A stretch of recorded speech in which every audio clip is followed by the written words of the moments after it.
Continuamos aquí en Torremolinos en abierto en el restaurante La Cañada, que hemos comenzado esta semana aquí, y ahora lo hacemos, bueno, quizá hablando un lunes, ¿no?, de filosofía. Me acompaña Simón Cano, pero siempre así despertamos la mente nada más comenzar la semana. ¿Qué tal, Simón? Bienvenido. Bueno, buenas tardes, ¿no? La verdad es que el lunes es un buen día para empezar a filosofar, ¿eh? Porque nos metemos de lleno y cuanto más nos cuesta algo, después se nos hace más fácil, ¿no? Pues aquí vamos a empezar a hablar y hoy Simón nos trae un tema bastante interesante. A mí cuando me lo ha planteado, pues ya he empezado a darle vuelta a la cabeza, y es el deseo. Sí, así es. El deseo ha sido tratado desde la filosofía como uno de los digamos, temas centrales de lo que puede ser la reflexión ética sobre los distintos tipos de moral que han existido. Normalmente siempre se la ha definido como una emergencia del yo. El otro día hablábamos de la conciencia y de la personalidad y de cómo esto de alguna manera emerge y comparece ante el mundo. Los deseos son una de las maneras primarias de ese yo de comparecer ante la realidad. Entonces, eso ya implica de alguna manera una direccionalidad hacia la realidad, exige algo.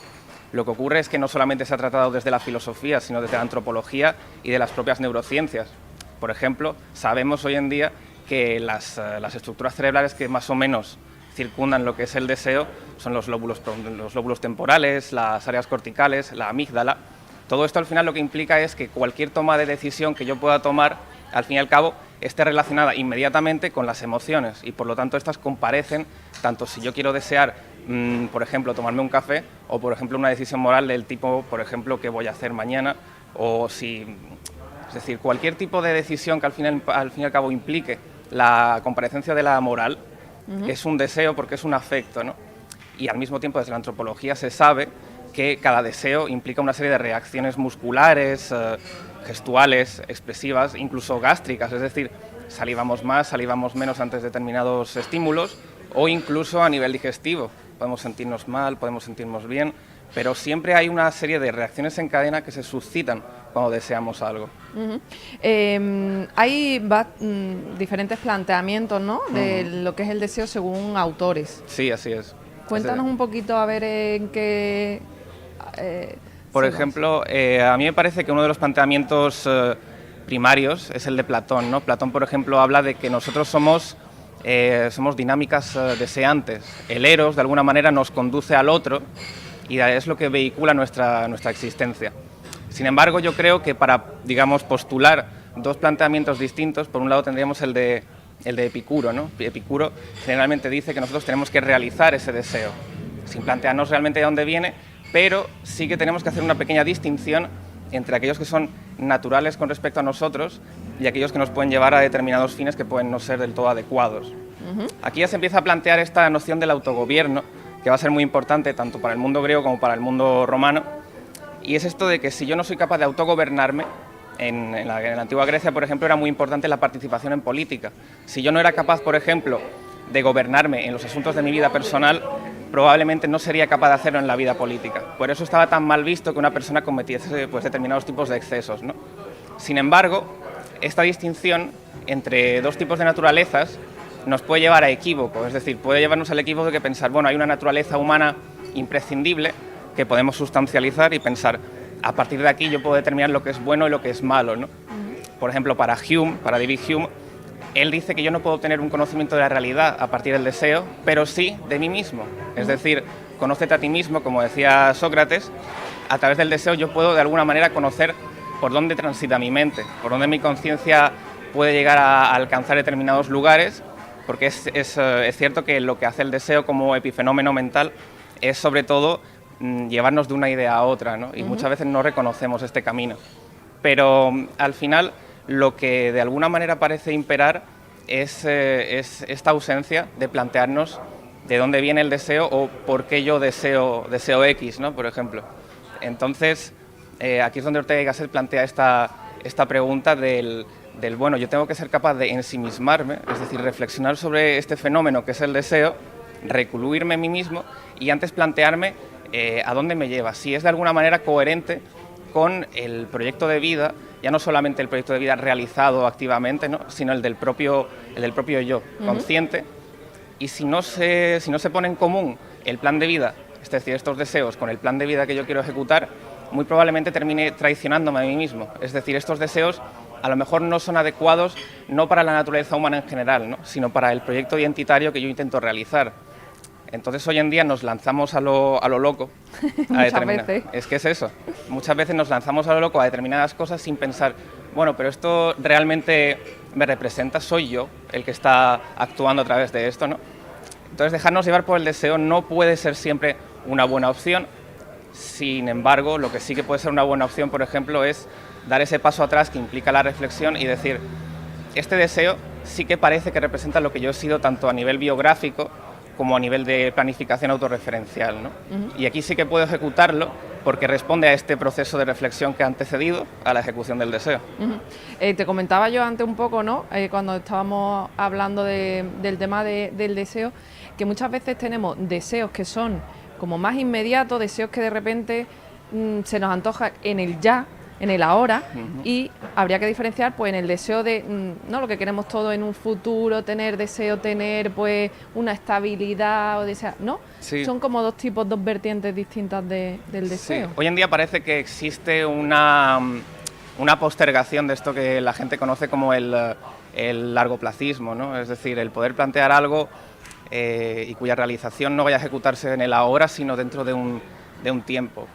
Como dice Ortega, al fin y al cabo no hay acción sin esfuerzo, ¿no?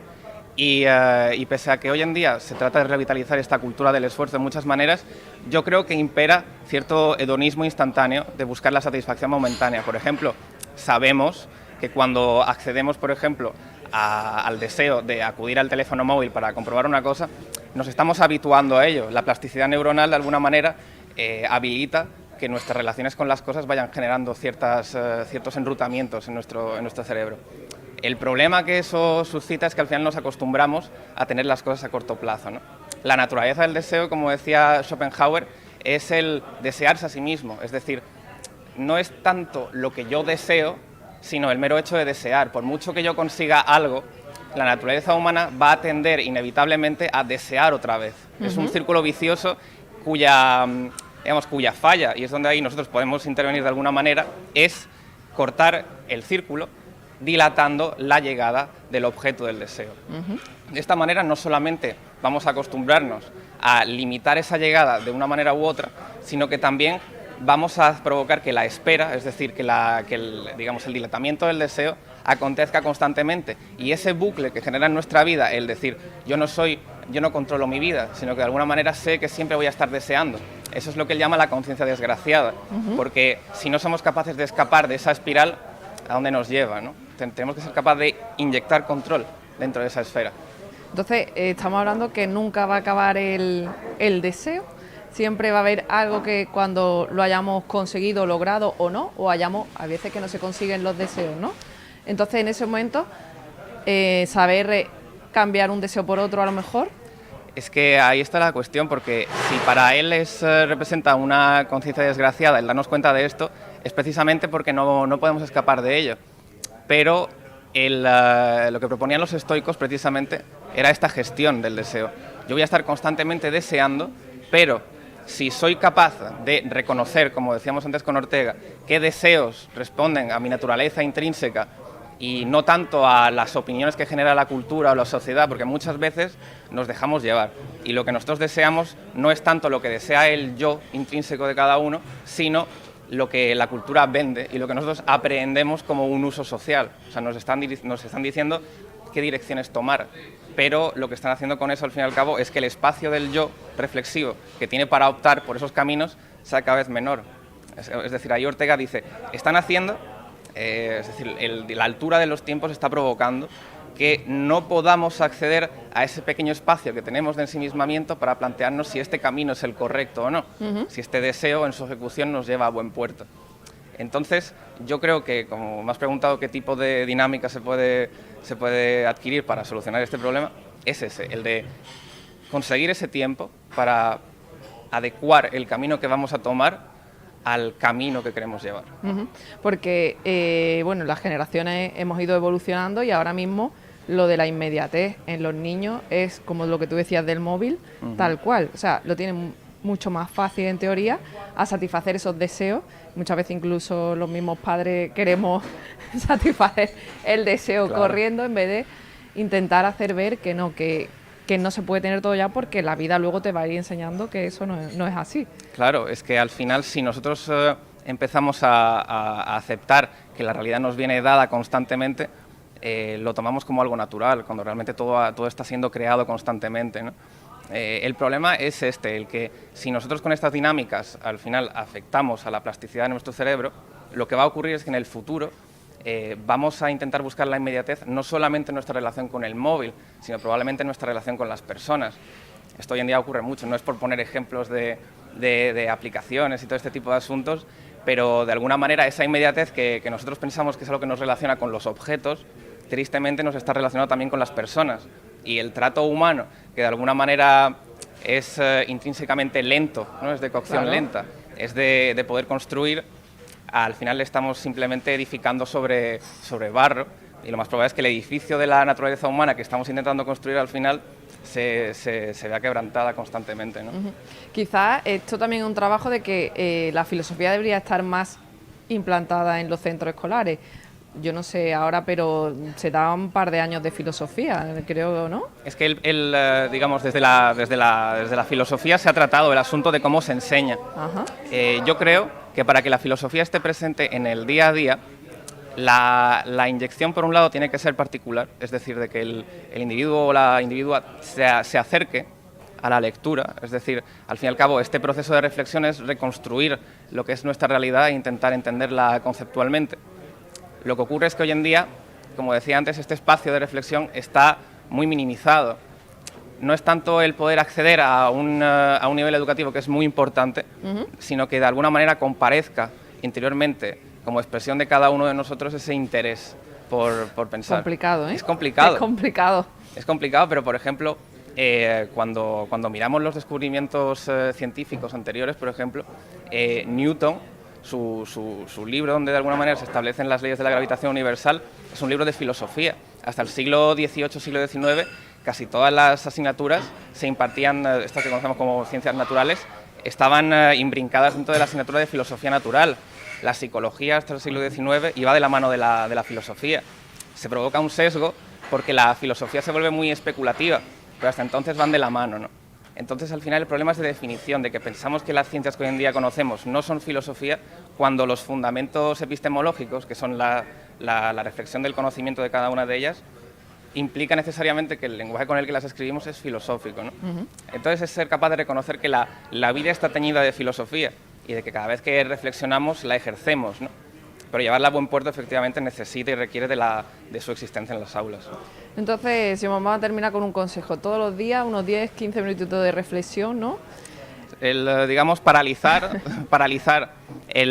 nuestras experiencias y no quedarnos en la apariencia, no quedarnos en lo que el fenómeno nos dice, sino de pensar qué es lo que hay detrás, porque generalmente lo que es en apariencia el fenómeno suele ocultar una serie de relaciones intrínsecas, no todas negativas, pero lo que hacen es que no pueda comparecer la realidad genuina del momento. Por eso nos confundimos con la apariencia y es lo que nos lleva a actuar con inmediatez.